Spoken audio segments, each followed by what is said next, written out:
Hello everyone, welcome back to Final Fantasy XIV. This is the final one. There are no more fantasies after this, I promise. I am the head of the Square Enix. I'm head of Cubic Enix.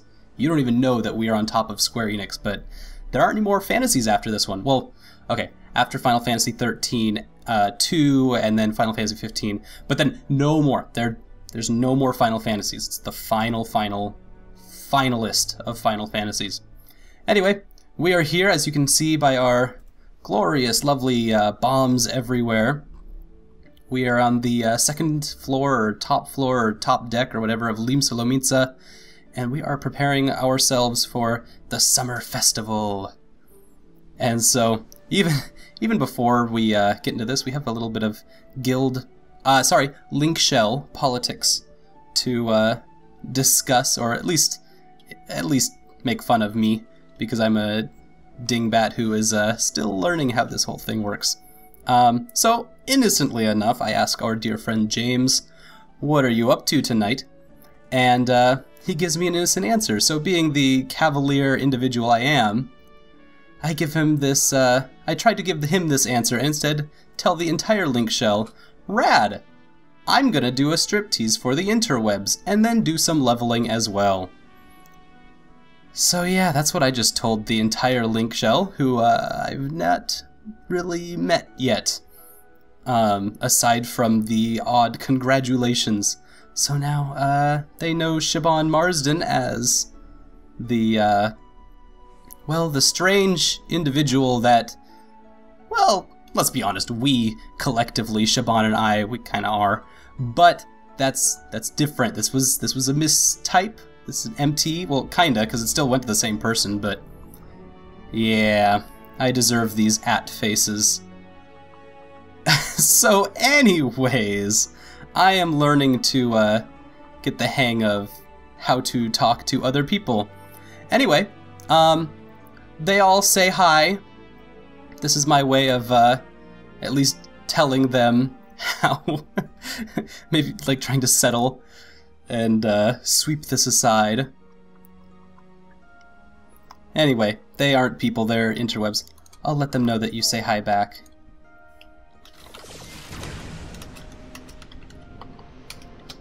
Or at least I'll do my best to. There we go. Now the Let's Play viewers kind of can have a little piece of... Whoa. The place seems to be quite explodey right now. Anyway, the link shell and you guys can have a nice little relationship started. What is going on here? I don't understand this, but I don't understand anything. I think someone cast a spell and it looked really, really cool. So yeah, oh, or we're just gonna run through the whole thing. Wow. Okay. Things are not as they appear, it seems. But yeah, this is the head central. There's one of these places in all three, Ffxiv, Ul'dah, and La Gridania. And they sell tops and bottoms. It's pretty much like a big Target, except everything they sell is sold in wet bombered ash. And, oh, there's a captain over here. Hopefully she can help reiterate what we are doing here.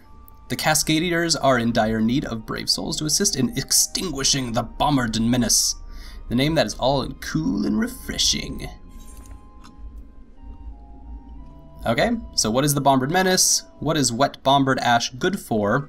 And who are the Cascadiers?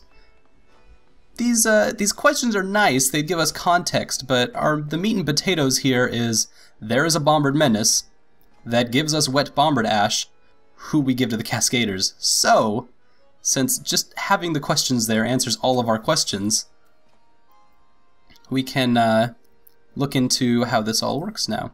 So we need wet bombered ash, which fortunately I've spent a little bit of time fishing and accidentally tripped on some. And so I figured out quickly where to go to get that, and I can help in some ways understand what's going on. But we have a wide array of swimsuits that we can order and buy and purchase, kind of like the internet. But we have some that are for if you read that title that says fits, it fits all and then says female. And so there's a top and a trunks for men, and there's a halter and a tonga for women, and then there's a whole bunch of colors.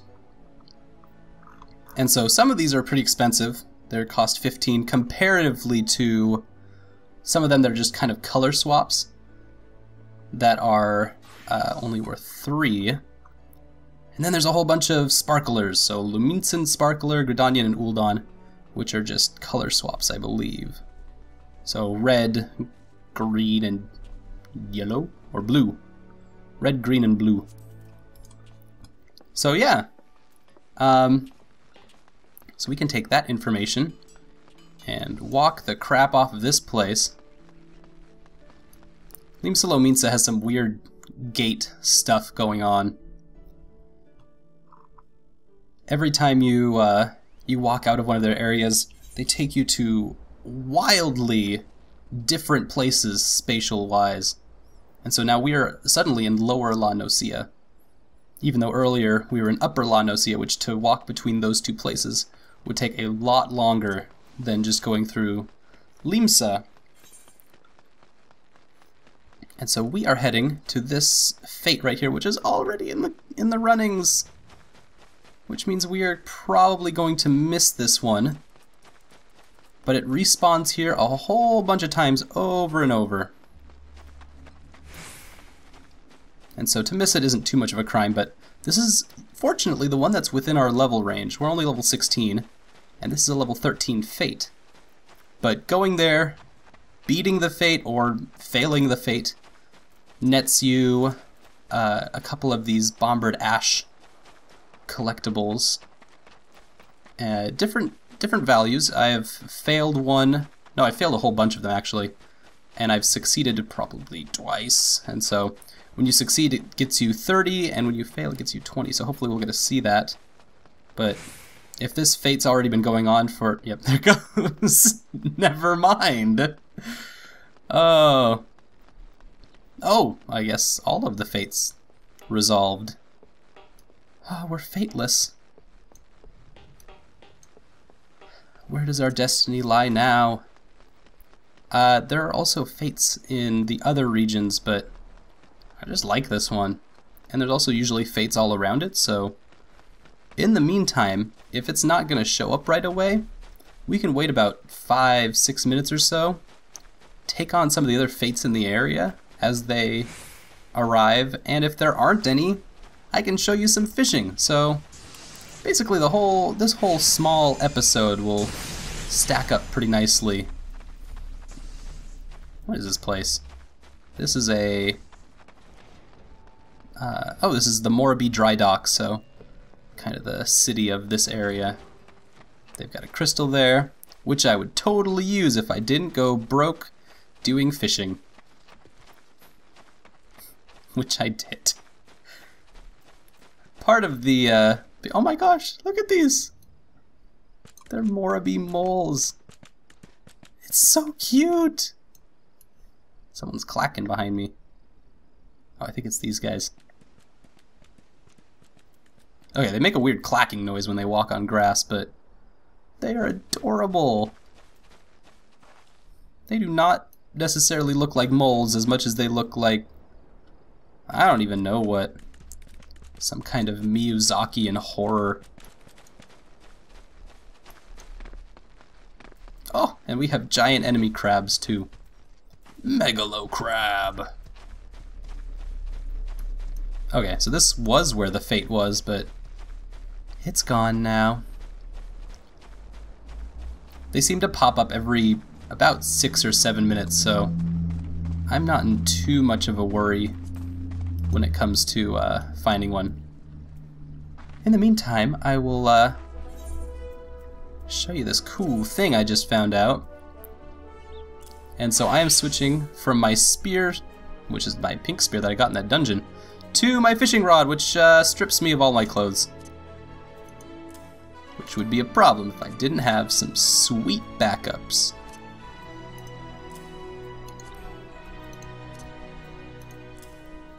And so I am, oh, these are the wrong pants. Or the right pants, I don't have any other pants. Oh, the strings, they beckon in the morning time. Oh my gosh. A fate pops up right as I take off all my clothes. Go figure. Uh-oh. Oh, some Final Fantasy fixes. Cool. Fixing it on the fly now. Okay, so I have changed out into, and I've equipped my fishing rod, which means I have a whole new hotbar of things. Like all good fishing, I start by baiting my fishing pole with a, this is a rat tail. All of these are different levels of bait, and so these are the highest levels I can equip right now, which is 15. And the difference between these two level 15 baits, one's a midge basket and the other is the rat tail, is that the midge basket only works in freshwater fishing areas. So rivers, streams, lakes, anything that is not this big saltwatery ocean thing. Rat tails work in ocean fishing, which can also mean bays and other types of saltwatery areas. And so once you have your bait, you can just walk up to any water. If you're not up to it just right, this spell will be grayed out. When you get up to it just right, you can hit number 2, cast your fishing rod, and then wait for the fishing rod to bounce. There's a sound that'll be played, and then you press the 3 to hook it.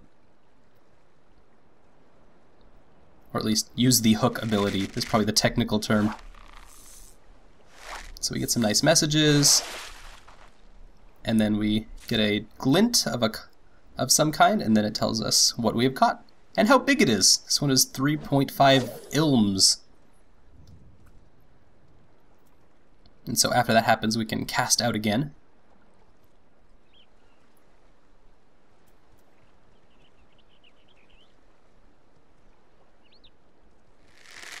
And there's our tug. It's not a hard set limit. You can kind of wait a little bit while that tug happens. But yeah, so we caught a tiger cod. Oh, I want to cast one more time.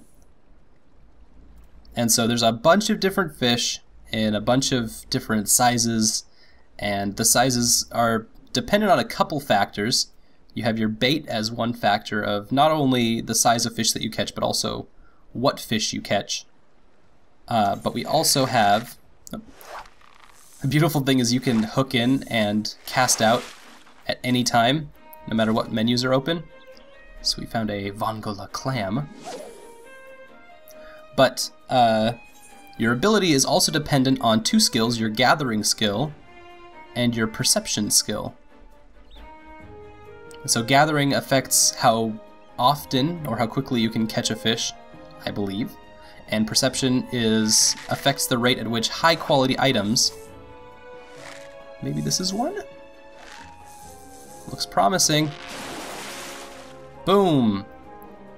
So as you saw there was a big rainbow flash. Siobhan looked like she was straining on something that caught her hook very nicely. And on top of that, we have this nice, somewhere around here. Oh, it's probably in my fish bag. It's had this symbol next to it that looks like a couple of tails or an herb or something that just symbolizes that it's a high quality or larger than a lot of the other fish.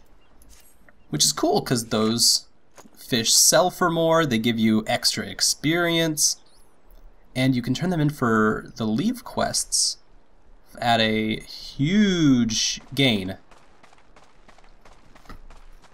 Oh, looks like I'm not alone in the waiting game for any of these things. It looks like this fate that was over here just was not cashed in on in any way. Guess I should probably help with that. But yeah, so those are some of the basics to fishing. It gets a little bit more deep in as we now have a fishing log because we are professional fishers. And this tells us we are in Candlekeep Quay right now.